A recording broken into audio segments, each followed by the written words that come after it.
അപ്പൊ ഏട്ടൻ ദുബായിൽ നിന്ന് വന്നാലുടൻ കല്യാണം.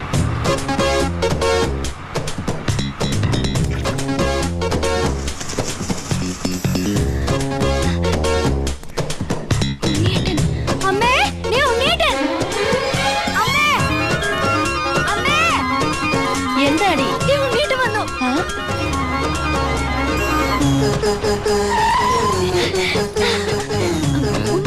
ഉണ്ണീട്ടൻ വന്നു.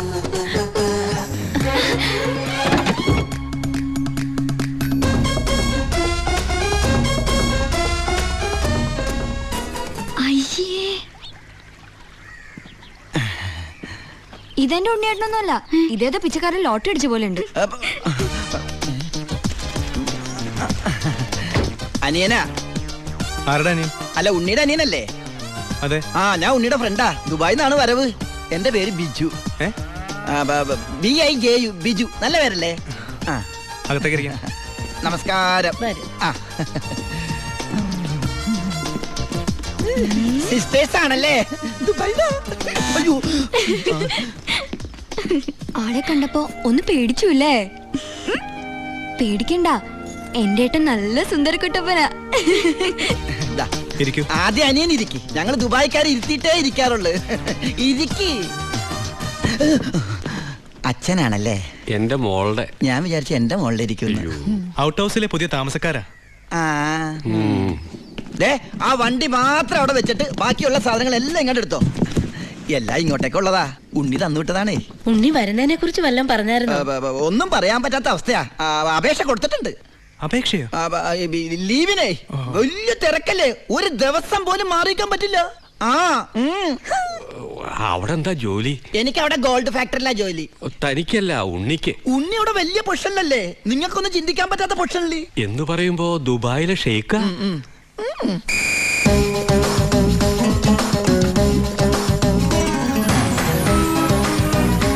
അസ്സലാമലൈക്കും. ഏയ്, നല്ല പവറുള്ള ജോലിയാ. ഉണ്ണി ഗവൺമെന്റിന്റെ ഗസ്റ്റ് അല്ലേ? Free quarters, free food, free dress. ഒരു വലിയ കൊട്ടാരത്തിലല്ലേ താമസിക്കുന്നത്? ഗവൺമെന്റിന്റെ വലിയ കൊട്ടാരത്തില്.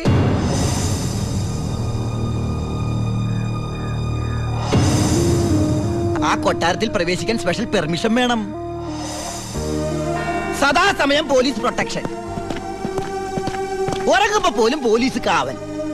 ക്ഷവരം ചെയ്യാൻ പോലും സർക്കാരിന്റെ ബാല്യക്കാരാ.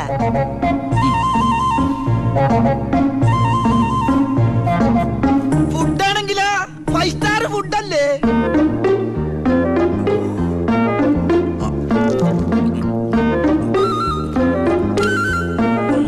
ചിക്കൻ വേണോ, മട്ടൻ വേണോ, ഡക്ക് വേണോ?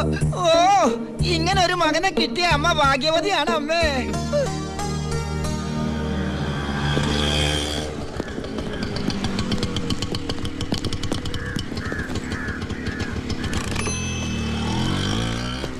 ഒരാള് കേറാനുണ്ടേ.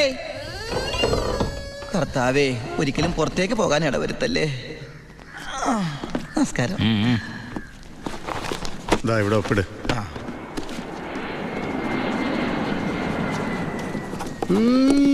ഇത് ആരപ്പാടാ? എന്റെ അപ്പന്റെ ഒപ്പ. അപ്പം മരിച്ചപ്പോ എനിക്ക് തന്നതാ. മതി മതി മതി. ഈ സാധനങ്ങളൊക്കെ സ്റ്റോറി കൊണ്ട് ഏൽപ്പിച്ച് ഡ്രസ് മാറി സെല്ലോട്ട്. ഞാനിപ്പ ഡീസന്റ് ആയി സാറേ. ഇതെന്റെ പേഴ്സല്ലേ? അതല്ലേ പറഞ്ഞ ഞാൻ ഡീസന്റ് ആയിരുന്നു. പോണ വഴിക്ക് പോലീസ് പിടിച്ചാൽ കൊടുക്കാനൊന്നും എന്റെ കയ്യിൽ ഉണ്ടായിരുന്നില്ല. തുറന്നു നോക്കിയപ്പോ അതിന്റെ അകത്തും ഒന്നുമില്ല. ഇപ്പൊ ഇതിനകത്ത് വല്ലതും ഉണ്ടടാ? തുറന്നു നോക്ക്. പറഞ്ഞു, നിന്നെ പോലെ നല്ല കള്ളന്മാർ ഇപ്പൊ ഇല്ല. സാർ എന്നെ പുകട്ടരുത്, ഞാൻ പെരുങ്കള്ളനാകും. അകത്തോട്ട് പോടാ. ഈ പരോള് കഴിഞ്ഞു വന്ന വഴി ഞാൻ മറന്നു.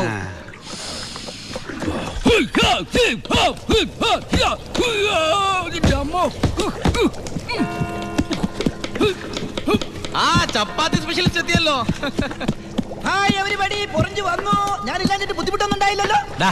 എന്തായി? നീ പറഞ്ഞ പോലെ കക്ഷി വന്ന് കാശുമായിട്ട് ഞാൻ ഡ്യൂട്ടി പേ ഷോപ്പിൽ പോയി സാധനങ്ങളെല്ലാം വാങ്ങി വീട്ടിലെത്തിച്ചിട്ടുണ്ട്. ആർക്കും സംശയം തോന്നിയില്ല? സംശയം? ഹേ, ഞാൻ ദുബായിക്കാരായി വിലസില്ലേ? എന്റെ ഹെയർ സ്റ്റൈൽ എന്നെ മാറ്റിക്കളഞ്ഞില്ലേ? ഫേസ് ഇത് തന്നെയല്ലേ, പിന്നെന്താ കാര്യം?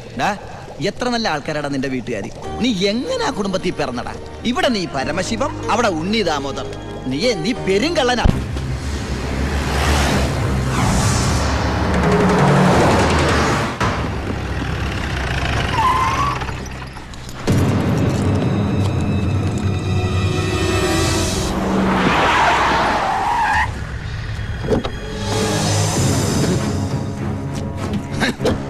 നീ വിഷമിക്കണ്ട മോനെ. വിഷമദ്യം കഴിച്ച് 4 തട്ടിപ്പോയത് കൊണ്ടാണല്ലോ നിനക്കിപ്പോ എന്റെ അകത്ത് കിടക്കേണ്ടി വന്നേ. അല്ലെങ്കിൽ നിന്റെ അപ്പൻ നിന്നെ പുല്ലുപോലെ പുറത്തിറക്കി കൊണ്ടുവന്നേനെ. നിനക്ക് ഇവിടെ യാതൊരു ബുദ്ധിമുട്ടും ഉണ്ടാകില്ല. അതിനുള്ള ഏർപ്പാടൊക്കെ ഞാൻ ചെയ്തിട്ടുണ്ട്. നമ്മൾ ഇത് എത്ര ജയില് കണ്ടിരിക്കുന്നടാ. അപ്പഴേ സാറേ, സൂപ്രണ്ട് സാറിനോടൊന്ന് പറഞ്ഞേക്കണം അവൻ ജിന്നാടമർക്കിയുടെ മോനാണെന്ന്. ആടാ മോനെ, കുറച്ച് ദിവസം കഴിയുമ്പോൾ നിന്നെ ഞാൻ ഹോസ്പിറ്റലിലോട്ട് മാറ്റിച്ചോളാം.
ഈ ജയിലിന്റെ ഉള്ളിൽ നിന്ന് ജീവനോടെ പുറത്തു പോകില്ല.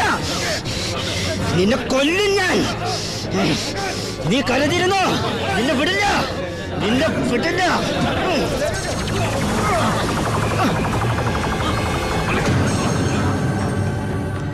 Paramasivam, sorry sir. എന്റെ മുമ്പിൽ വെച്ചാണ് അഭ്യാസം.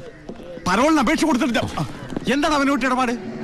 ഓൾ കേരള ക്രിമിനൽസ് അസോസിയേഷനിൽ അവനും മെമ്പറല്ലേ സാറേ. ഇടപാട് കാണാതിരിക്കൂ. മേത്തൊക്കെ സാമ്പാറുമായി. ഇതിൽ ചോറും കൂടി വിളമ്പട്ടെ സാറേ? 2 പപ്പടം കൂടി തടാ, പൊടിച്ചു കളയാൻ ഞാൻ. ആരാ ചോറ് വെച്ചത്? പപ്പടം ഇല്ലെന്ന് അറിയില്ലേ? മതിയെങ്കിൽ മാറ്. അവൻ എന്തിനാടാ നിന്നെ ചവിട്ടിയത്? അവനെന്നെ ചവിട്ടാൻ തോന്നിയിട്ടുണ്ടാവും. അപ്പൊ അവൻ എന്നെ ചവിട്ടാൻ തോന്നിയില്ലല്ലോ. അതിന് നീയല്ലല്ലോ അവന്റെ ഏട്ടനെ കൊന്നത്. നീ ഒരാളെ കൊന്നു എനിക്ക് വിശ്വസിക്കാനാവുന്നില്ല. കേട്ടുമടുത്തിട്ടുള്ള സാധാരണ പ്രശ്നം തന്നെ എൻ്റേതും. പക്ഷേ ഒരു നോർമൽ ആൾക്കുണ്ടാകാവുന്ന ഏറ്റവും വലിയ പ്രശ്നം സാമ്പത്തിക ബാധ്യത. കടം കൊണ്ട് നിൽക്കക്കള്ളിയില്ലാതെ ആത്മഹത്യയുടെ വക്കത്തെത്തി എൻ്റെ കുടുംബത്തെ എങ്ങനെയെങ്കിലും രക്ഷിക്കണമെന്ന ഉദ്ദേശത്തോടെ ഞാൻ നാടുവിടാൻ തീരുമാനിച്ചു. ഒരു രാത്രി എങ്ങോട്ട് പോകണമെന്നറിയാതെ നാഷണൽ ഹൈവേയിൽ ഞാനങ്ങനെ നിന്നു. ഈ സമയം ദൂരെ നിന്ന് ദേവദൂതനെ പോലെ ഒരു ടാങ്കർ ലോറി വരുന്നത് ഞാൻ കണ്ടു. ദൈവം തോന്നിപ്പിച്ചാണോന്നറിയില്ല, ആ ഡ്രൈവർ വണ്ടി നിർത്തി.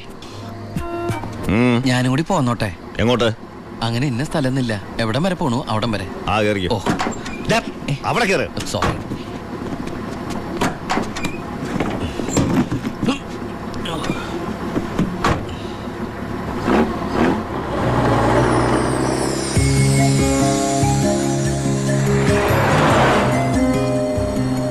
എങ്ങോട്ടാ?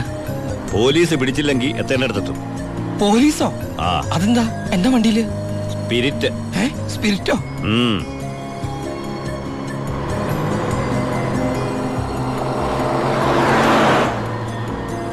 ഇതൊക്കെ ഒറ്റയ്ക്ക് കൊണ്ടുപോകാൻ പേടിയില്ലേ? ഒറ്റയ്ക്ക് കൊണ്ടുപോകുന്ന അതിന്റെ സുഖം. പോലീസ് പിടിച്ചാൽ എന്നെ മാത്രം നോക്കിയാൽ മതിയല്ലോ. അപ്പൊ ഈ പോണ വഴിക്ക് പോലീസ് പിടിച്ച എന്റെ കാര്യം? അത് പോലീസുകാർ നോക്കിക്കോട്ടെ.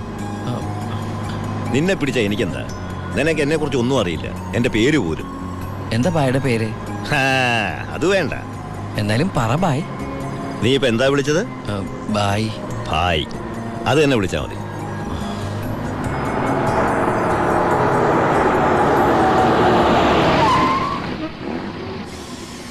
എന്താ നിർത്തിയത്? എന്നെ ഇറക്കി വിടാനാണോ? ഏയ്, ദാ പുണ്യാളന് നേർച്ചയിട്ട പാതി അങ്ങേര് നോക്കിക്കോളൂ. പോവോ?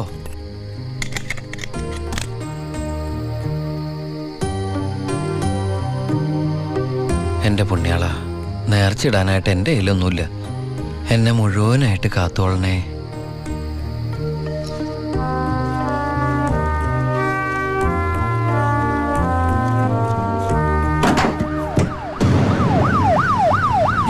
പോലീസ് അയ്യോ